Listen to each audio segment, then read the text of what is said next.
后来乡亲啊讲，这个台中的清水有5个外籍人士确诊为着病毒。卫生局来证实，这5个人是为孟加拉来的风电工程师，其中4个人做过1剂到2剂疫苗，因为新加坡入境桃园机场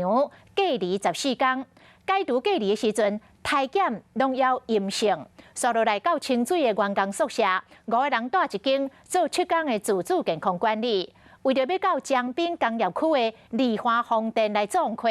因家己开钱来做体检，想袂到竟然是阴转阳，确诊为着病毒。卫生局紧急甲因送到病院治疗，目前5个人拢无症状。讲因自主健康管理的期间，有去过清水甲5车2间的专联来买物件，环保局嘛马上出动去专联清洁消毒。台中清水现在呢有全联发现有确诊者的足迹，一大早呢环保局就带着消毒水来做大清消。环保局人员伫咧超市4个位啊浸着喷药水，来买物件的民众看到拢开始烦恼。这一间啊，有确诊个过来，当然会紧张啊，怎么会紧张？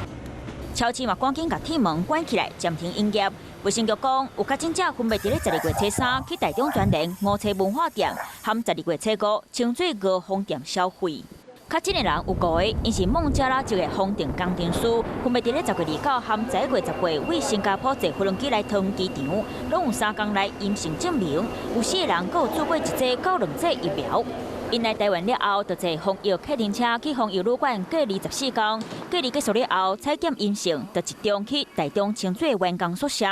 5个人带做伙做7天自主健康管理，尾后阁一摆检验，煞变作阳性。预计于台中港上船至彰滨工业区外海工作，公司依规定于上船前72小时需安排采检，故于12月6日至医院自费采检 PCR 阳性，以后送医院隔离治疗。